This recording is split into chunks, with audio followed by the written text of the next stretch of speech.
Hello, I'm Don Mooers, and welcome to Montgomery Week in Review. Maryland is one of the states in the country where we get to vote for judges. Mariana Cordier, a local attorney, is here to explain the process and encourage us to learn more about each candidate before we make the decision of who to vote.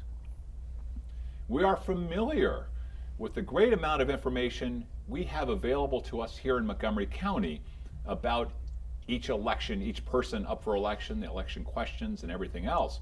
But it's not the same across the state. Ralph Watkins, Voter Services Chair for the League of Women Voters of Maryland, has this story. The Montgomery County Chamber of Commerce always has a strong interest in the outcome of elections and has published results of a questionnaire that it sent out to the persons running for office, all of the offices, on a broad range of issues important to the business community. Ilaya Hopkins from the Chamber is here to explain. The Governor's Commission on Asian American Affairs is concerned about the Asian American community's knowledge of and participation in the political process. Lily Chi, chair of the commission, has this story. Mariana, welcome back. Thank you. Thank you for having me. It's always great to have you as a regular. Judges, for one, I find it strange that we vote for judges. Maybe just in a couple seconds you can tell us, why do we vote for judges? Well, these are the circuit court judges. And circuit court is the middle level, right? Circuit court is the level where the jury trials take place. So we've got district court, we have circuit court, district court, circuit court, and then the Court of Special Appeals, and then what is our Supreme Court, the Court of Appeals. Okay. And so this is just for circuit court. And in circuit court, every 6 years, I believe it is, certain seats, the judges come up for election, not all of them. So in this election, there's 4. But the ballot's in alphabetical order. Okay. And so the process to become a judge involves going through, if you're appointed by the governor right. and not by a challenger in an election, okay. so you go through many interviews with the bar associations, okay. with the special interest bar associations, right. and they give their recommendation or they withhold. It goes up, so we're trying to get the best of right. the best. Right, and so then it goes before the Judicial Selections Commission, and they send the short list, we call it, to the governor, and the governor selects someone from that list. Okay. So a challenger does not go through that process. Right. Goes through the process of signing up for being on the ballot. Okay. The ballot, like I said, is in alphabetical order. So if you're in the top half of the alphabet, you could very easily, because the voters are unaware. Well, let me ask you this: why would somebody vote? Why would somebody run to be a judge? I mean, is it that we don't have those judges are not hanging them high enough? By gosh, because this is what we think about from the West or Southwest, right. or South, where they're running, like Texas judges. Judge so and so does not hand out the death penalty enough. We need more death penalties. That's the sort of issue that comes into Montgomery County.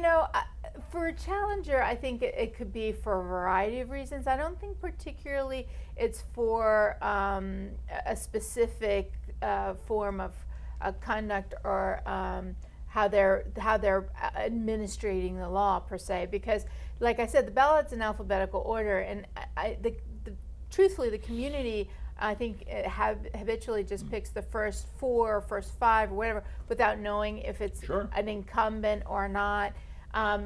Sometimes they hear a judge did something like a sentencing or whatever, and they don't agree with it, but that judge may not be on the ballot. So how do judges campaign? Do they campaign at all? Well, do they do lawn-hogging? Yeah, no, they have very strict rules, because judges in Montgomery, in Maryland, are not supposed to campaign and such, so they have very limited. They usually run. If you vote for me, I'll let your family off. I mean, no. No. So because of the restrictions for judges, they can't go to a candidate's fundraiser. They're very strict rules, right? Because they're supposed to be neutral. They're unbiased parties listening to cases and making decisions. So they have a committee. It's usually a committee to re-elect the sitting judges. They go to their events, so you can go to one of the events where the judges will be and talk to them and get to know them if you want. But generally the bar associations and the communities get out, the legal community gets out and supports them. raise money so they can put out the signs, the red signs you see with the 4 names. Those are the sitting judges. But let me ask you this. I mean, just from a sitting judges, I'm a lawyer in Montgomery County Bar Association. I'm out there, judge. I'm there for you. I mean, doesn't that create a little bit of a conflict? That, isn't there a pro quo or quo pro quo, whatever that is? Quid pro Quid pro quo. Yes. I mean, isn't that the mindset? I mean, how different is that from a campaign contribution from someone that, it's only for the good of the, Right. I want the office holder to be in there. Well, ultimately, they're up for election. So there's no way around. I mean, if they are not allowed to campaign at all, I think it would be unfair. But the restrictions that are placed for them, I think, does protect the neutrality, and it does protect. But does it lead like voting for judges? We're not fond of having judges elected, no. But so long as we have elections for judges, the citizens do need to have basic information. That's right. absolutely, And that's the point. Through our voters guide, we've asked questions, and we don't ask questions that are anything the judge would have to rule on in the future. Right. They're open-ended questions. For example, one of the questions this year was, what do you see as the greatest needs of the Maryland judicial system? Mm-hmm.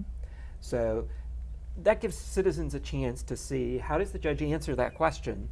Does that show a concern for everybody in the community, and or any biases? And We've got And for got the 40 legal seconds community, left it's in this. super important for us to have a judge on the bench who knows the law, who has the demeanor, who has the ability to do it. So we as lawyers are interested in supporting our sitting judges for the very reason that we want them to continue to be there. I remember back, one of our greatest judges in this area has come out as a federal district court, Peter Massidi. He challenged. So that's what I'm I mean, this saying. is a little crazy. A challenger per se doesn't mean that it's a bad thing. There have been throughout the state of Maryland reasons why a challenger perhaps would be a good thing. Right. But I think this is about knowledge is power, and to know who you're voting for instead of just checking off the boxes and assuming is important. Well, your vote counts. And Virginia counted. Okay.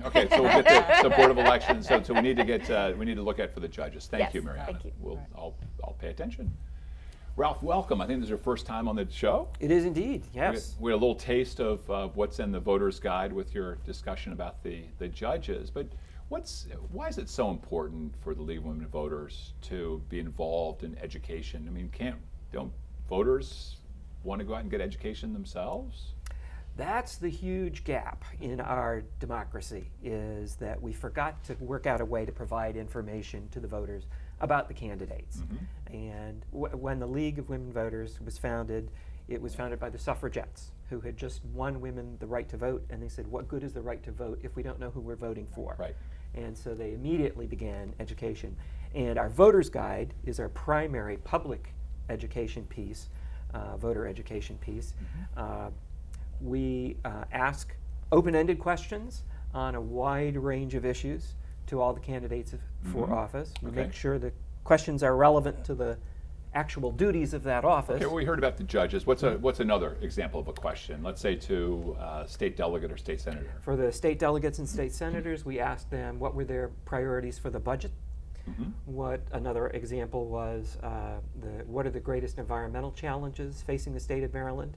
Okay. But we also covered education, transportation, really quite a wide range of issues. And we gave some open-ended questions of just, personally, what were their priorities? Some chances for them to just say why they were qualified for office. So a half an hour investment with a voter's guide gives you the information you need to make informed decisions. I would say it's your most concentrated source of information. Yeah. It's kind of like your And objective. and it's objective. Yeah. The league does not endorse candidates. We don't edit what the candidates say. They're speaking in their own words. So that makes it hard for translations, right? I was going to ask that question about multilingual materials for people who are new U.S. citizens. yeah, that's a real challenge for the league, that we wish we could do the print, and we've not yet been able to work that out. The online version of our voter's guide, we publish it in a PDF format on every county league's website, but also Ralph, we're going to just wait right there. Yeah. I think there's a website where people can go and access. I think it's coming up right now. What are they looking at? Our online website is vote411.org. Okay. And the cool thing about that is you type in your address and you will see just the candidates who will appear on the ballot in your precinct. Okay. So you don't have to go paging through a voter's guide trying to remember which district Sure. am I in. It's all right there on the screen for you. And I understand that it may be possible to use like some of the online translation tools once you get the text. Okay. So Okay. But it always comes a little jilted. I would think that if you're going to be translating yourselves, if it's just like they gave it to you, you could have bias and everything else that could be raised since they're not right. It's not the original language that they're writing. Yeah, that would be the risk, you know. But and especially with any automated tool, you're going to Sure. get inexact translations, and the candidates may use jargon that Maybe it would doesn't be readily easier to ask the translate. candidates to Yeah. provide it in Different the language. different languages so that Yeah. the league can publish it without having to worry about the translation. We have just a couple minutes. There's so much more questions. I know everybody's got questions, but real quick, what's your biggest challenge? Our biggest challenge is letting all the voters know that this information is available to them. Right. We're covering every office in every county in the entire state of Maryland. Is League of Women Voters website linked to the Board of Elections website? I don't think we are, and I think that's because the Board of Elections doesn't want to favor any one group. From our website, from the League of Women Voters You do website, have- you yeah, can go sure, directly sure. to the Board of Elections website. You can change voter registration. You can add, anything you could do on the Board of Elections site. Sure. From ours, it'll take you there.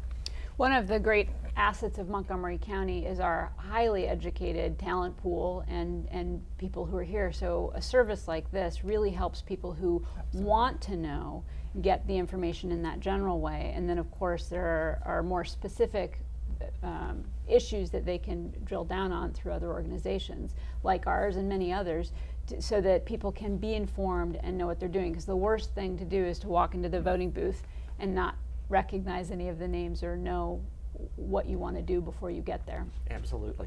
I worked as an election judge previously, and voters would be standing at the voting machine, and they would raise their hand, and they would go over, and they would say, "Can you tell me anything about these candidates?" And I would have Oh to my say, God, "No, I'm really? sorry, it's too late. Shoot. You have to get the information Right, before you right. get here." So, About 10 seconds left. As you're looking ahead, turnout, is the league concerned about the timing of the election at all? Just real quick. oh yes, we are, and I think this is unusual. It's very late in the month of June. Many people are already off on vacation, but of course, there's early voting and there's absentee ballots. So, Multiple voting, early and often? not often, just early. We're not Try. Chicago. Let's try. We'll be right back after these messages. Okay. Let's try. I don't know. Get a little slip. Yeah, sure.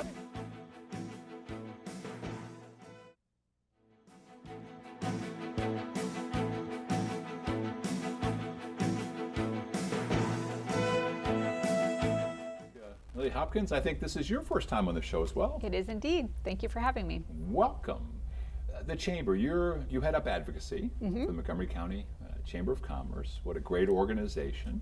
But doesn't the Chamber just represent the biggest companies in Montgomery County? There are many myths about chambers. Our Montgomery County Chamber of Commerce is a really unique and great organization in many ways. And you'd be surprised. There's obviously lots of business activity here, and over 90% of the businesses in Montgomery County are small businesses. So we have an active membership that engages from everything from a sole practitioner to some Fortune 500 companies. Now, when you're talking about businesses in Montgomery County, it's not just the employer, we're talking about jobs. Absolutely. We're talking about that's where the workforce, I mean, as the government's role has gone down as a percentage of the overall employment, it's been chamber members, hasn't it, who have filled the gap there? Well, and that's one of the big topics at the national all the way to the local level is the desire to create more jobs. Who creates those jobs? Businesses. And we need a strong and vibrant economy to retain the businesses we have and help them expand, but also attracting new businesses to Montgomery County and Maryland is really important if we want to continue the quality of life that we all enjoy. Now, we're going to talk about something that's on the website, your questionnaires, but I think we've got the website up for the chamber as a whole, so there's so much more they can learn about. Absolutely. We do a number of programs for members, but then there are also forums on leading edge industries and health IT, cybersecurity.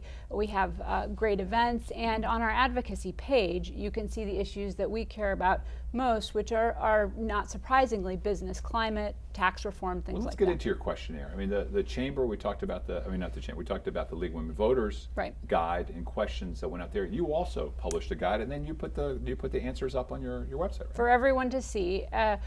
We focused on statewide offices, gubernatorial, state senators and delegates in the General Assembly, and then on our county council and county executive races. Okay. Questions are things like budget priorities, which is key, but also what they see the role of the job that they aspire to hold or want to continue to hold, what they see that job really doing, and also drilling down on the economic development part of public policy, how what they're doing in those legislative roles impact the laws that get created and contribute to the business climate. And you also hold many forums, right? We do. We have a number of topics on economic development, legislative affairs, infrastructure, and land use, where legislators get to hear from our members and have a nice dialogue so that it is more than just the campaign season where we're engaging with them. What's your sense? You've read through all these questionnaires. You've been shepherding this process along. Any surprises that you've seen with the responses from the candidates? Well, it's really great that people recognize and acknowledge how many unique assets we have here. You know, geography matters, and we are close to the federal government, and that is an important player in our local economy. But it's also true that things are changing, and we've come out of this recession, and the economic terrain is still shifting. And policymakers seem to be gaining awareness that focusing on the business climate and making sure that the perception and the reality is important in a competitive environment where businesses can make decisions to locate other places. We have wonderful things here, a talent pool, education system. What is for the membership or for new members possibly who want to possibly come into Montgomery County? What's the biggest hurdle? What is the biggest drawback, or who are we in competition with that we're losing out to? You know, the short answer is Virginia. It's right across the river. We're a part of the DC metro area, but it really is a more complicated answer in that you know, a minute left the in your segment. mid-Atlantic seaboard, everything from Charlotte to Boston. We're trying to compete in the biosciences and cybersecurity, in really great industries, and we've got the talent pool to fill those jobs. So coming here, we want to make sure that our tax code is competitive and not turning people away. We want to make sure that it is not overly burdensome or lots of hoops to jump through, never sacrificing the things that we all hold important to creating a good quality of life. So it's finding that right balance at the state level and then also in Montgomery County to be able to leverage the strategic assets we have and grow our tax base. 100% of the candidates you're supporting, will they win? The Montgomery County Chamber of Commerce does not endorse candidates. We provide the information to our members. We've been using our social media and our website to get it out there and really encourage them to educate themselves. And just as we did with the League of Women Voters, we encourage folks to go to your website and learn more. mcccmd.com. All right. Thank you very much, Ilaya. Well, no stranger to our show. Ilaya Chi, welcome Good to be back. Thank you. So, concerned about the Asian American community. Sure. What's the concern? I mean, we've got all these resources. Right. They've got passports to be able to vote. They become citizens. Aren't they ready to be engaged, be involved? Some are.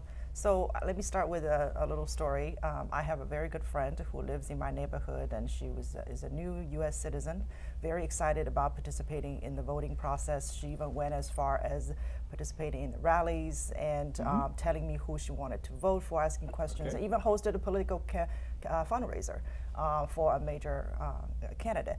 And then fully she was engaged new citizen as an immigration attorney. Right. I love hearing this. And she encourages other people to register to vote. And then she was so disappointed when I told her she needed to register as a party member in order to vote in the primary for certain offices. Otherwise, she could only vote for school board members. Right. She couldn't believe it. But once she realized that, she did correct that and decided she didn't want to be just an independent voter. But Montgomery County today is made of 1/3 immigrants, which is a very diverse group of mix of ethnicities and cultures. And whether it's blacks or Asians or Latinos, about almost 3/4 of these community, especially in the Latino Asian community, almost 3/4 are immigrants. Right. So we need to really educate our community that it's not enough to just register to vote. If you really want your vote to count, you need to be at least aware that if you do not register with a party, then you cannot vote in a primary in a meaningful way. You know, I had this discussion with my son, 18 years old, Right. and he I said, look, even if you want to be independent, it'd be much better be a Republican 2 years or 4 years, and then be a Democrat. Go back and forth. If you Well, want to keep it. here's a state law. Here's go for something it. they don't know. In the greater DC region, a lot of immigrants are jurisdiction agnostic. They think Virginia and Maryland are pretty much the same. We are very similar in many ways, to cultural demographic wise, but we're very different politically in our policies and laws. What they don't realize is Maryland has a closed primary, unlike in Virginia. Right. So maybe their friends could vote in Virginia across party lines or as an independent in the primary, but not in Maryland. Well, my son didn't listen. He went and registered independent for his first one, and is very sorry. The Board of Elections sending the guide, and page left intentionally blank, page left intentionally blank, page left intentionally blank, until he gets this. The one thing on the Board of Education. So here's an opportunity for major parties or whatever parties to reach out and give a push. In addition to educating people about the candidates, also educate new Montgomery members or new community members who are newly minted U.S. citizens. I think that's something that immigrants don't understand, or that they think it is that by being independent, not being a Democrat or a Republican, because they're not thinking about all those smaller parties, is that it's kind of how you become the middle of the road. Right, because your issues, you feel in the middle of the road. Swing voters, exactly. And so that's what they're Yeah. thinking, and what they don't realize is that no, you've basically rejected both parties, major parties, and so you're locked out of these primaries. And especially in a state like way. Maryland, where the primary tends to be much more important than the general election deciding who will advance to the final office. So they are missing out on a lot of opportunities. This is actually a question that we asked of candidates for Party Central Committee. Yeah. Would you favor opening your party primary I think it's worth to looking at. unaffiliated voters? Right. Yes. And I'm dying to see the answers. There for are my pros own and cons, district. right, for There open are. versus closed. People can manipulate the votes, but with the community so diverse, 1/3 foreign born, it's about time we look at either we educate people or we change the laws. Another interesting thing about the immigrant community coming from different cultures is in many places elections are more than just one day from 7 a.m. to 8 p.m. And that's why the early voting is so important. The no excuse absentee ballots are so important, because many of these immigrants are business owners who are working hard every day trying to make it as a business. And it might be on a Saturday or Sunday too. They're on weekend around the world, not Yeah. on Tuesday. Tuesday's the worst. Right. You say. And there are reasons why so many people from different cultures choose to be independent and swing voters, because they like to vote on issues or persons rather than parties. And depending on where you came from, being a party member could invoke really unpleasant memories. And I think that this is really an important point that she's making, because at the end of the day, both parties, the Republicans and the Democrats, are missing out on a huge swath of population that can really affect their candidates and make a difference. And so they really need to maybe rethink their issues and how they're going to present them and their strategies. And we have 30 seconds left, 20 seconds left. We haven't even talked about the role or the issue of immigration reform and this whole thing within the immigrant community, which is this is mostly a national level issue that the local jurisdictions have to find themselves to step up and do whatever it takes. I think Montgomery County has a lot to be proud of. We are more of a receptive community, not a rejecting community for immigrants, and we are proud to be welcoming. And we are welcoming here, and we have welcomed you all with open arms. And I want to thank you for being here today with this show. And I want to thank all of you in the viewing audience for joining us for this week's edition of Montgomery Week in Review. I'm Don Mooers, and I invite you to join us back here again next week at this very same time.